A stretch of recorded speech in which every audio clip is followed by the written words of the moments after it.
Good evening plus two बच्चों, how are you? Good. So plus two बच्चों, today we'll discuss the second part of electric current, in which we'll discuss electric cell. So what is this electric cell? This electric cell is a device which converts chemical energy into electrical energy. देखिए आपके पास आपके mobile में battery लगी हुई है, that also converts chemical energy to electrical energy. आपके houses में inverter लगे होते हैं, बैटरी लगी होती है, वहाँ से आपको इलेक्ट्रिकल एनर्जी मिलती है, which converts chemical energy to electrical energy. आपकी गाड़ियों में जितने भी व्हीकल्स हैं सब में सेल लगे होते हैं, बैटरियाँ लगी होती हैं, वहाँ पे भी क्या है, chemical energy into electrical energy है. बच्चों, there are two types of electrical cell. One is the primary cell and second is the secondary cell. The primary cell in which purely chemical energy is converted into electrical energy. Practical purpose के लिए हम इनको बहुत कम use होते हैं क्योंकि इनको दोबारा हम चार्ज भी नहीं कर सकते हैं. मतलब जिसमें डायरेक्टली हम क्या करते हैं कि केमिकल एनर्जी को इलेक्ट्रिकल एनर्जी में कन्वर्ट करते हैं, उन्हें हम प्राइमरी सेल कहते हैं. लेकिन प्रैक्टिकल पर्पस के लिए जो सेल यूज होते हैं वो सेकेंडरी सेल यूज होते हैं. What is this secondary cell? इसमें already electrical energy chemical energy की फॉर्म में स्टोर होती है और फिर उस केमिकल एनर्जी को हम इलेक्ट्रिकल एनर्जी में कन्वर्ट करते हैं. So this is the difference. Means in primary cell chemical energy directly converted into electrical energy, but in secondary cell the electrical energy is stored in the form of chemical energy which is converted again into the electrical energy. Clear? So जो primary cell है हम उनको recharge नहीं कर सकते हैं. सो आपके पास ये टॉर्च वगैरह में जितने भी मोस्टली सेल लगे होते हैं ये आपके पास प्राइमरी सेल होते हैं. लेकिन 90% हमारे पास जो सेल होते हैं, जो बैटरी होती हैं, वो आपके पास सेकेंडरी सेल्स ही होते हैं. Actually what is the difference between cell and battery? Combination of cells is called battery. Second point मैंने जो बताया कि primary cell can not be recharge, secondary cell can be recharge. Third difference जो होता है इनमें, there is EMF less than the internal resistance of the cell. But in case of secondary cell EMF जो होती है internal resistance से ज्यादा होती है. प्राइमरी में जो है वो इरिवर्सिबल प्रोसेस है और सेकेंडरी में क्या है, वो रिवर्सिबल प्रोसेस है. तो मोस्टली आपको मैंने कहा we are using in practical purposes we are using secondary cell. Clear? Now क्या होता है कि cell or combination of cells battery which is represented by this sign. इसके साथ हम रिप्रेजेंट करते हैं. This is called its positive terminal and this is called its negative terminal. और across it we are having this is a resistor or this is also known as load resistor through which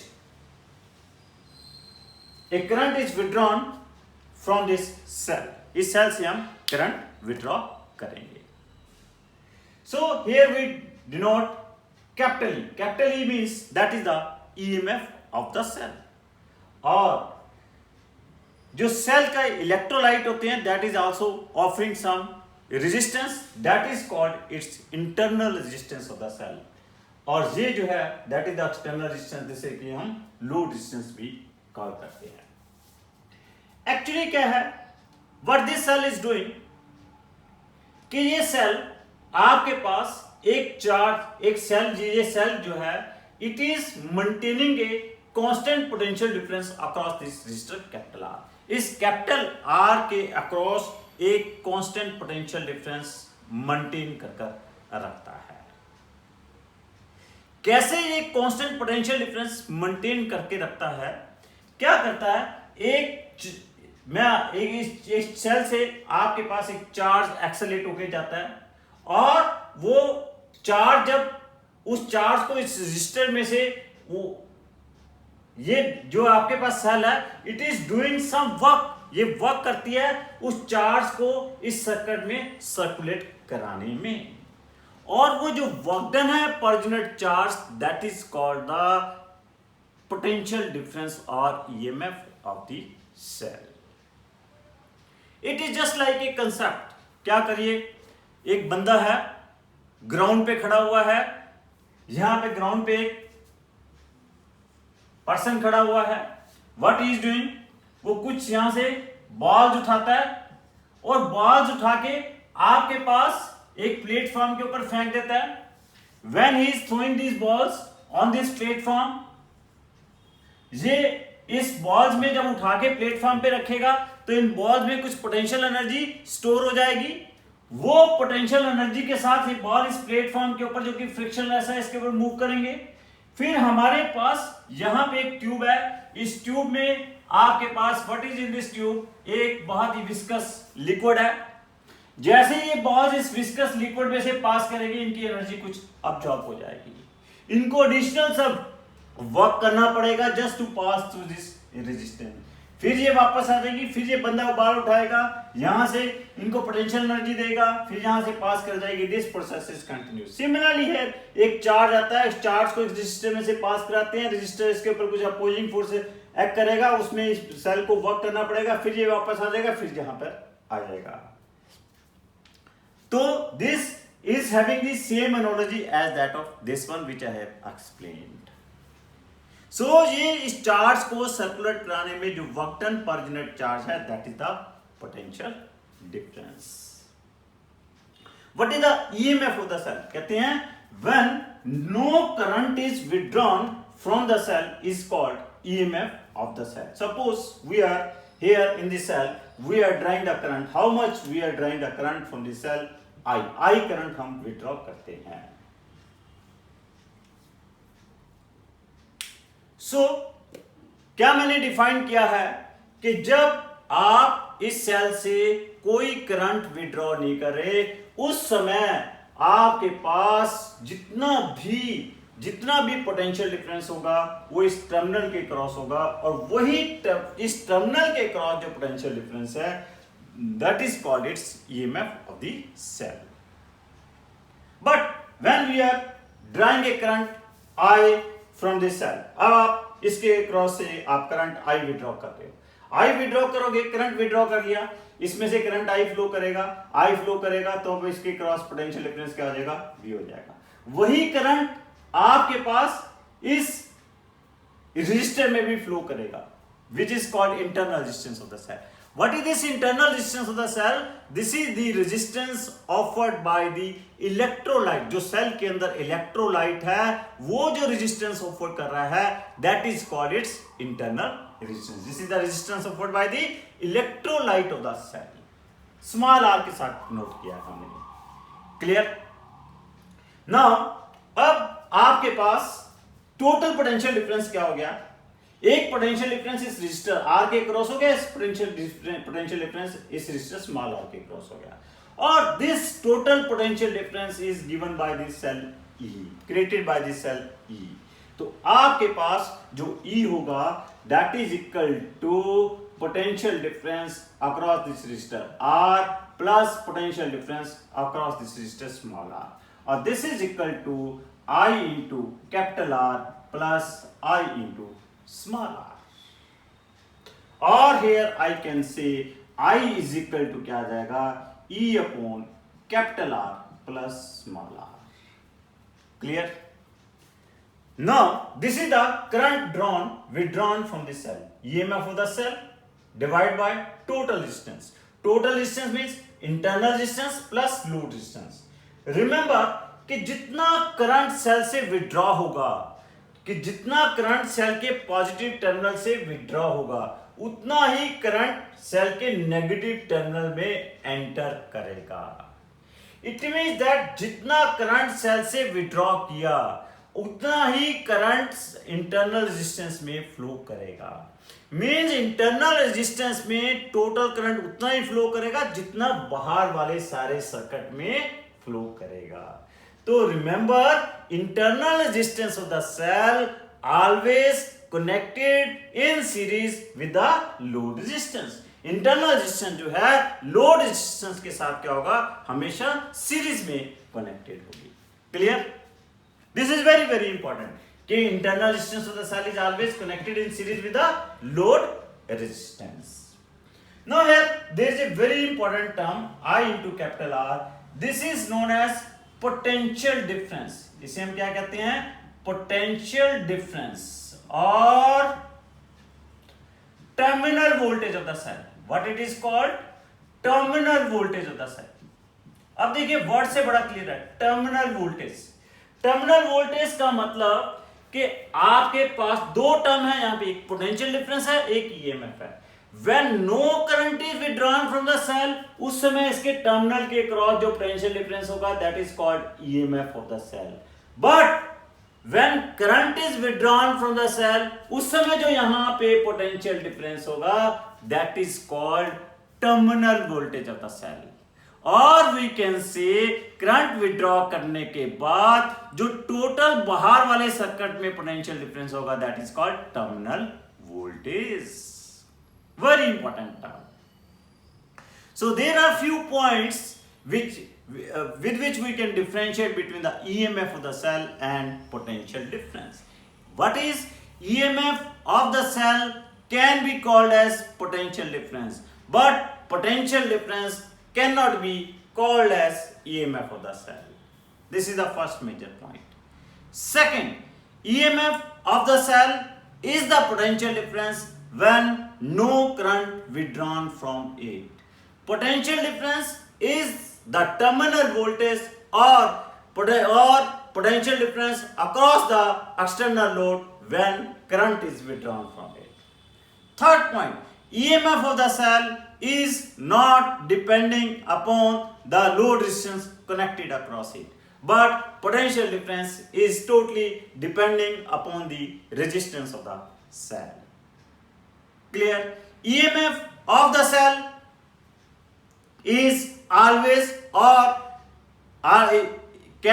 is always greater than the potential difference except one case, but potential difference is always lesser than EMF of the cell.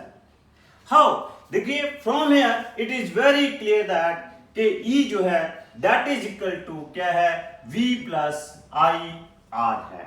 तो very clear from here कि E is greater than V. E जो है हमेशा EMF of the cell जो कि terminal voltage से हमेशा greater होगी.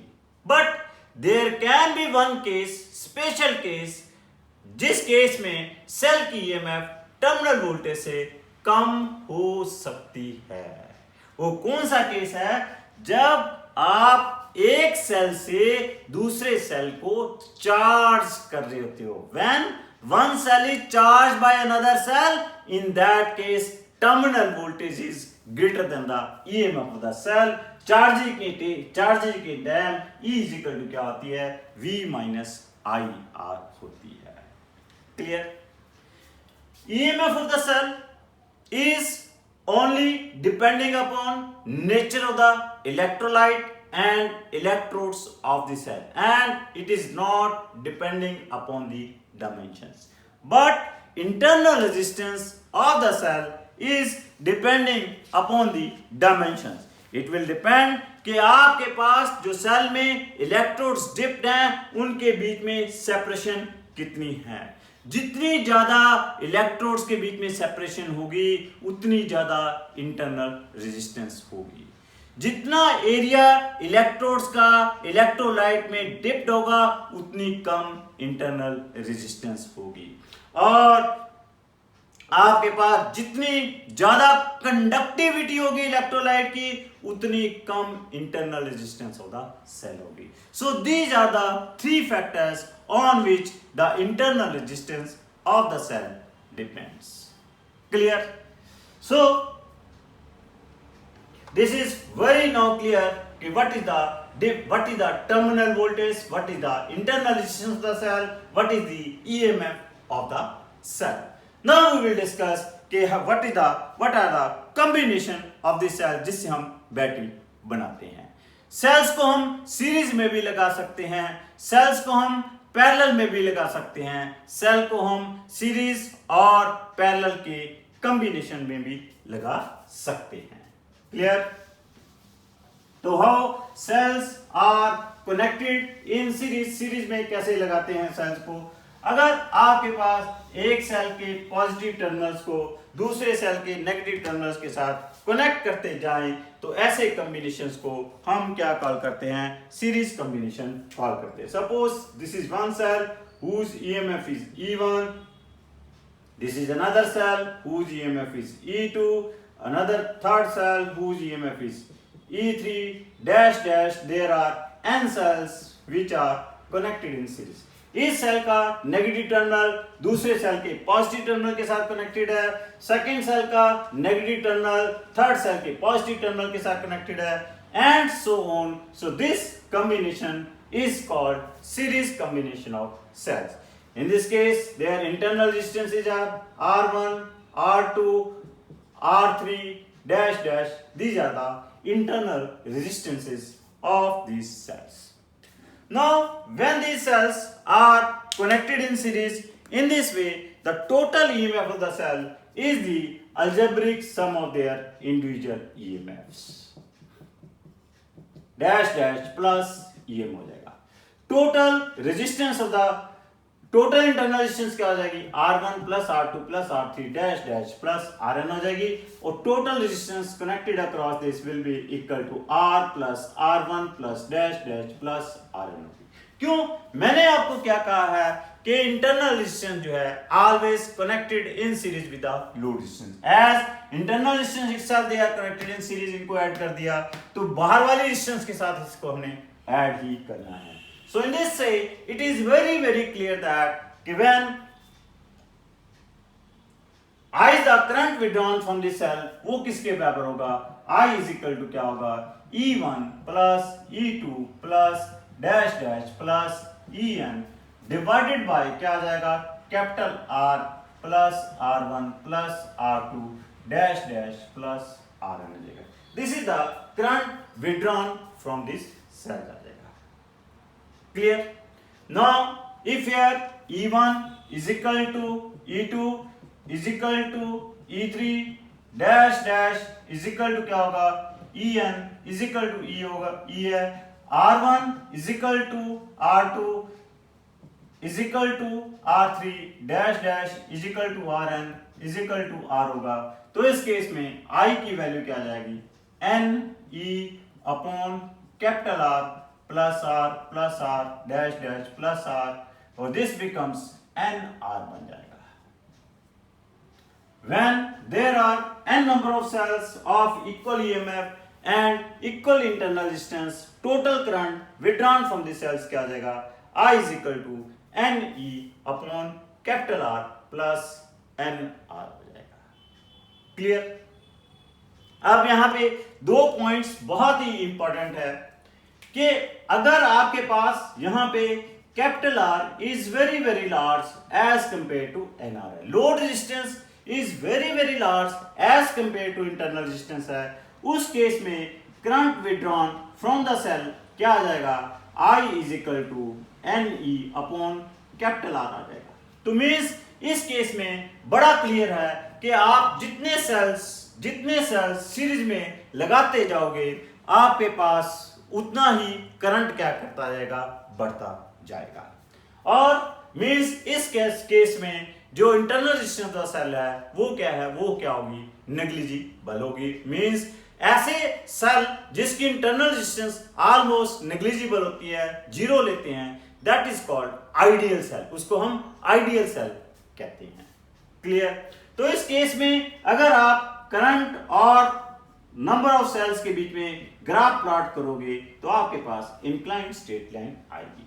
अगर आपने एक ऐसी बैटरी बनानी है जिससे आपने ज्यादा करंट विड्रॉ करना है और आपके पास वहां पे जो सेल्स की इंटरनल रेजिस्टेंस है बहुत कम है, लोड रेजिस्टेंस बहुत ज्यादा है, तो आपको क्या रहेगा? आपके पास क्या कंसेप्ट रहेगा कि उन सेल्स को आप सीरीज में लगाइए। क्यों? कि उस केस में आप सिंपल नंबर ऑफ सेल्स को इंक्रीज करके करंट को इंक्रीज कर सकते हो। सेकंड पॉइंट जो यहाँ पे बहुत ही इंपॉर्टेंट पॉइंट है वो ये है two if capital R is very small as compare to N R, तो उस केस में आपके पास कैपिटल आर क्या हो जाएगा, इग्नोर हो जाएगा, तो आई की वैल्यू क्या बन जाएगी, ई बाय स्मॉल आर बन जाएगी। इस केस में क्या होगा, आप जितने मर्जी सेल्स आपके पास सीरीज में लगाते जाइए, अगर आप करंट बढ़ाना चाहते हो तो करंट आपके पास नहीं बढ़ेगा, करंट विल रिमेन सेम। आई और नंबर ऑफ सेल्स के बीच में एक ग्राफ प्लॉट करते हो, you will get a straight line parallel to an X axis. तो मींस आपके पास यहां पे करंट, अगर आपके पास लोड रेजिस्टेंस बहुत कम है, इंटरनल रेजिस्टेंस बहुत ज्यादा है, करंट को कांस्टेंट रखना चाहते हो, जितने आपको पता नहीं कि 10 सेल्स लगाने हैं, 15 सेल्स लगाने हैं, जैसे ही मर्जी लगा दो, उन सेल्स की बैटरी बना दो, आपके पास करंट विड्रॉन क्या रहेगा, सेम रहेगा, करंट चेंज नहीं करेगा। This is very important point for the series combination. Another point which I am telling you in case of this series combination of the cells, अगर आपके पास कोई बीच में इस सेल में कोई भी सेल उल्टा लगा हुआ है, मतलब उसका ये नेगेटिव ये पॉजिटिव है, सीरीज कॉम्बिनेशन में मैंने आपको कहा है का पॉजिटिव दूसरे का नेगेटिव फिर पॉजिटिव फिर नेगेटिव ऐसे कनेक्टेड है, दैट इज कॉल्ड। लेकिन बाय द वे सपोज कर लो कोई सेल गलत लग गया, दैट इज कॉल्ड कि वो सेल जो है रोंगली कनेक्टेड है। और जब कोई सेल रोंगली कनेक्टेड हो जाएगा उस केस में उसकी ईएमएफ क्या ले लेंगे, वहां पे नेगेटिव ले लेंगे। This is very important point. उस केस में टोटल ईएमएफ क्या होगी, E1 minus E2 and so on. जितने भी उल्टे लगे होंगे सेल उनकी ईएमएफ्स को हम नेगेटिव ले लेंगे, क्लियर। लेकिन टोटल इंटरनल रेजिस्टेंस यही होगी R1 plus R2 plus R3 plus dash dash plus RN ही होगी, क्लियर।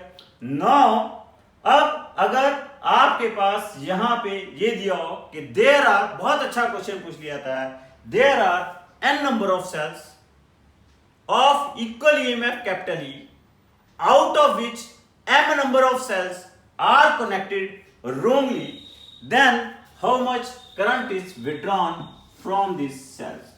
अगर आपके पास इस केस में n में से m सेल्स गलत लगे हुए हैं तो इट मींस दैट ठीक जो लगे हुए हैं वो कितने रह जाएंगे, n माइनस m रह जाएंगे, उनकी ईएमएफ ये हो जाएगी। जो गलत लगे हुए हैं वो m नंबर ऑफ सेल्स है, उनकी ईएमएफ ये हो जाएगी। इस तरह टोटल ईएमएफ क्या आ जाएगी आपके पास, this becomes n minus 2m into E आ जाएगी। और current withdrawn from this cells क्या आ जाएगा, n minus 2m into capital E divide by capital R plus n आ जाएगा, clear. This is the case when m number of cells are connected wrongly। तो question can be asked multiple choice, there are 10 cells out of which of equal EMF capital E, out of which 3 cells are connected wrongly, then what is the total EMF of the cells। 10 cells हैं, n 10 हो गया, m आपके पास 3 हो गया, आपके पास total EMF क्या बन जाएगी, that becomes 4E रह जाएगी। This is very important point। So this is about the series combination of the cell। Next point is parallel combination of cells। Cells के पैरेलल कॉम्बिनेशन आपके पास क्या है, parallel combination this is the, अगर आपके पास ये m नंबर ऑफ सेल्स हैं, this is the one cell whose EMF is E1, internal resistance is R1, this is another cell whose EMF is E2, internal resistance is R2, this is third cell whose EMF is E3, internal resistance is R3 and so on। this is the cell whose EMF is En, internal resistance is Rn। इस तरह से आपके पास ये sales लगे हुए हैं। तो this is called parallel combination. इस पैरेलल कॉम्बिनेशन में जितने भी सेल्स के पॉजिटिव टर्मिनल्स हैं they are connected together, negative terminals आपस में कनेक्टेड हैं, तो ऐसे हम कॉम्बिनेशंस को क्या कॉल करते हैं, this is called parallel combination of the cells. Clear? Now, अब आपके पास जो करंट विड्रॉन होगा in this parallel combination I is equal to किसके इक्वल आएगा? Just remember this result. इसको हम डिराइव भी कर सकते हैं, डिराइव भी करके बताऊंगा मैं से. I जो आएगा इसमें E1 by R1 plus E2 by R2 plus dash dash plus En by Rn whole divide by 1 plus capital R into 1 by R1 plus 1 by R2 dash dash plus 1 by Rn. This is the total current withdrawn from these cells. Clear?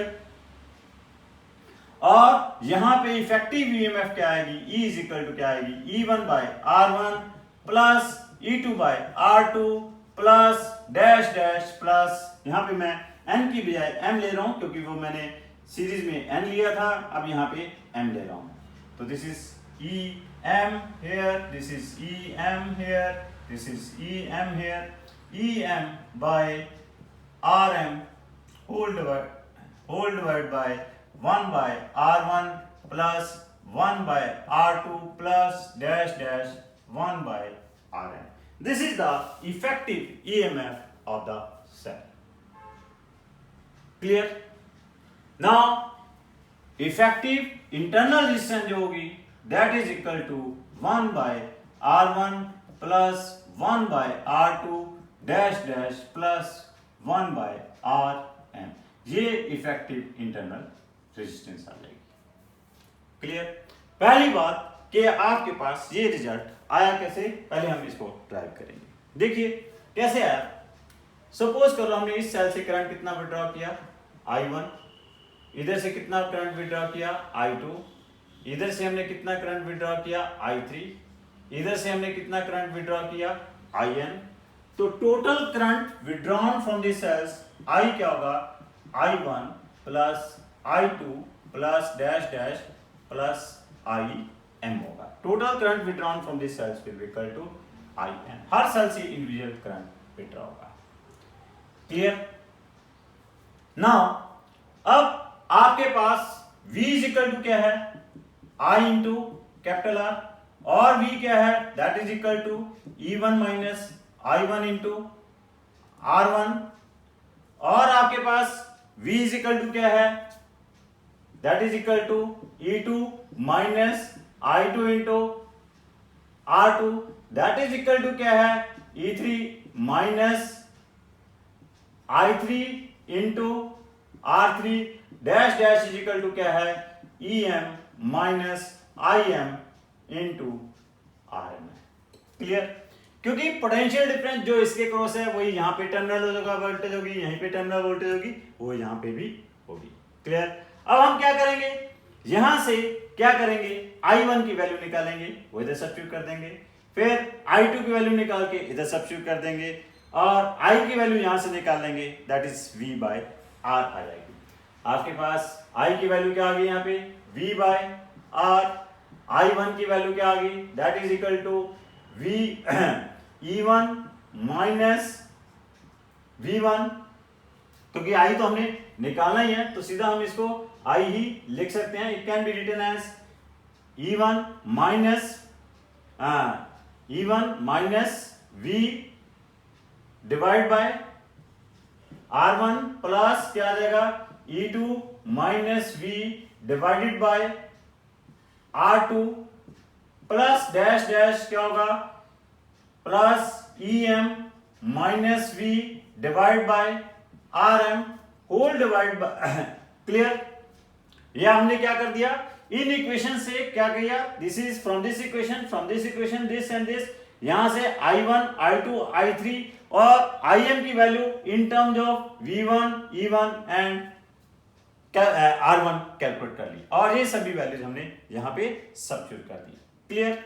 अब हम इसको क्या लिख सकते हैं? We can write E1 minus R1 divide minus V by R1 और E2 minus R2 divide by minus V by R2 plus dash dash plus हम क्या लिख सकते हैं EM upon RM minus V by R हम लिख सकते हैं। अब यहाँ पे सभी इक्वेशंस में V को किससे रिप्लेस कर सकते हैं हम? We can replace it by I into capital R से रिप्लेस कर सकते हैं। V can be replace by I into capital R। Clear? This is I into capital R, this is I into capital R। अब next step में क्या कर जाएंगे, ये जितनी भी टर्म है, दिस टर्म, इस टर्म को हम कहां पे ले जाएंगे? लेफ्ट हैंड साइड पे ले जाएंगे। लेफ्ट हैंड साइड पे ले जाकर I कॉमन ले लेंगे, वहां से आपके पास ये वाली वैल्यूज आ जाएगी। Clear? So this is the derivation कि मैंने कैसे current withdrawn from the cells किया, इफेक्टिव रेजिस्टेंस EMF कैसे निकाली, टोटल इंटरनल रेजिस्टेंस कैसे ड्राइव की। This is the derivation of this formula. Clear? Now अगर सपोज कर लो यहां पे आपके पास सभी सेल्स की इंटरनल रेजिस्टेंस इक्वल है और सभी की EMFs इक्वल है, उस केस में आपके पास ये रिजल्ट क्या बन जाएगा? I is equal to क्या आ जाएगा? In case when all the cells are having equal EMF and equal resistance, I की वैल्यू क्या आ जाएगी? That is equal to E upon capital R plus small r by M हो जाएगा। ये कैसे आया? देखिए E by R plus E by R plus dash dash plus E by R 1 plus capital R 1 by R plus 1 by R and so on. This becomes M E by capital R 1 plus capital R into क्या आ जाएगा? M by R आ जाएगा। Solve करोगे आपके पास ये बन जाएगा और इफेक्टिव EMF क्या आ जाएगी? That is equal to capital E के बराबर आ जाएगी और इफेक्टिव इंटरनल रेजिस्टेंस क्या आ जाएगी? That is equal to R by M के इक्वल आ जाएगी। तो यहाँ पे एक कंसेप्ट बड़ा क्लियर है कि when cells of equal EMF are connected in parallel, EMF is taken as either of the any cell, किसी एक सेल की हम EMF लेंगे।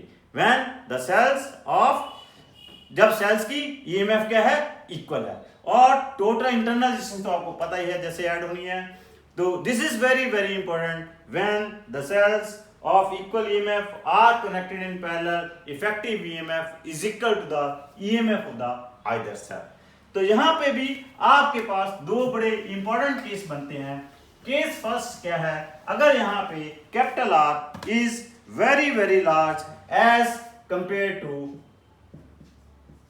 R by M is very very large as compared to internal resistance है, तो उस case में I क्या आ जाएगा? E by कैपिटल R आ जाएगा। मींस उसमें current withdrawn from the cells क्या होगा? Independent of the number of cells होगा। अगर आपके पास there are number of cells जिनकी लोड रेजिस्टेंस क्या है? बहुत ज्यादा है, आप उनमें लोड रेजिस्टेंस ज्यादा होने के कारण आप कांस्टेंट करंट विड्रॉ करना चाहते हो, तो आपके पास पता नहीं आपके पास कितने सेल्स है, तो क्या करोगे? उन सभी सेल्स को आप पैरेलल में लगा दोगे। When they are connected in parallel में लगा के आप बैटरी बनाओगे तो वहां से करंट विड्रॉन क्या होगा? आपके पास कांस्टेंट होगा। सेकंड पॉइंट जो कि very important, if capital R is very very small as compare to R by M है, तो उस केस में I की वैल्यू क्या आ जाएगी? M E upon capital R आ जाएगी। तो उस केस में I और M का जो ग्राफ होगा that will be inclined straight line। तो मींस दैट इंप्लाइज दैट कि अगर आप जो I है डायरेक्टली प्रोपोर्शनल टू M है कि जैसे जैसे आप नंबर ऑफ सेल्स बढ़ाते जाओगे आपके पास करंट बढ़ता जाएगा। और अब यहाँ पे ये कह सकते हो कि जब आपके पास ऐसे सेल्स हैं कि आपके पास जिनकी लोड रेजिस्टेंस क्या है? बहुत कम है, इंटरनल रेजिस्टेंस बहुत ज्यादा है, तो उस केस में उन सेल्स को पैरेलल में लगा के आप करंट इंक्रीज कर सकते हो और जितना ज्यादा आपने करंट इंक्रीज करना है उतने ही नंबर ऑफ सेल्स को, जितने नंबर ऑफ सेल्स ज्यादा यूज करके पैरेलल में लगा दीजिए।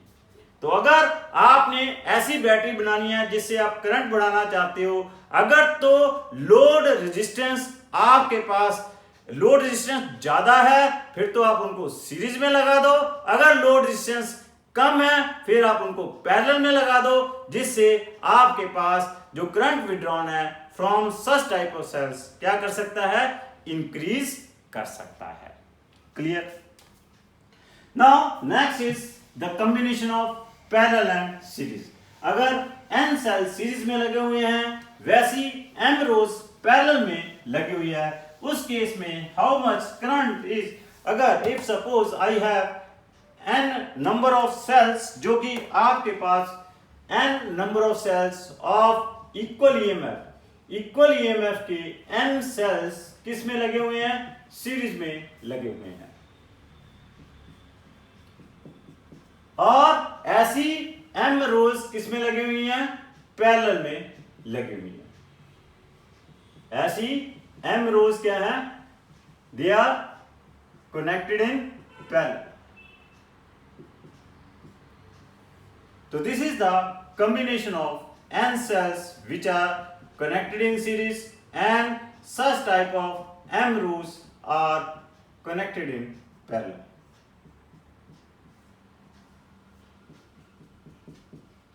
क्लियर?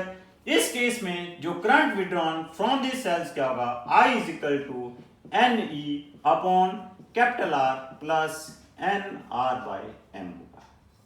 रीजन बीइंग कि आपके पास यहां पे total EMF of the cells क्या होगी? Total EMF is equal to क्या होगी? N E. Clear? Total internal resistance क्या हो जाएगी? एन आर बाई एम हो जाएगी। तो करंट विड्रॉन क्या आ जाएगा? I is equal to N E upon capital R plus N R by M हो जाएगा। Clear? So this is also very very important. और remember there is a very important point कि जब कभी भी आपने किसी सेल से मैक्सिमम करंट विड्रॉ करना है, किसी सेल से आपने मैक्सिमम करंट विड्रॉ करना है, तो उस केस में internal resistance of the cell should be very internal resistance of the cell should be equal to the load resistance. When internal resistance of the cell means if here nr by m is equal to क्या होगा? nr by m is equal to क्या होगा? Capital R। उस case में current withdrawn from the cell will be क्या होगा? Maximum होगा। क्योंकि जब इंटरनल रेजिस्टेंस लोड रेजिस्टेंस के बराबर होगी, ये वाला फैक्टर क्या हो जाएगा? मिनिमम हो जाएगा, और ये वाला फैक्टर क्या हो जाएगा? मैक्सिमम हो जाएगा, जिसके कारण current withdrawn from the cell क्या होगा? मैक्सिमम होगा। Clear? So this is about the cell. तो बच्चों, कल हम कुछ इसके ऊपर छोटे छोटे से क्वेश्चन आपके साथ डिस्कस करेंगे। So thank you very much बच्चों। So बच्चों, as you know, all these classes are dedicated to this nation, dedicated to the corona warriors of this nation, dedicated to the PM Care Fund. तो बच्चों, इस समय में आपने स्वस्थ रहना है, सुरक्षित रहना है, जागरूक रहना है, जागृत रहना है। तो इसके लिए हम एक प्रार्थना शांति पाठ भी करेंगे। ओम द्यो शांतिरंतरिक्ष शांति पृथ्वी शांतिरापा शांतिरोषध्या शांति वनस्पते शांति विश्वदेवा शांति ब्रह्मा शांति सर्व शांति शांतिरेव शांति श्यामा शांतिरेधि। ओम शांति शांति शांति।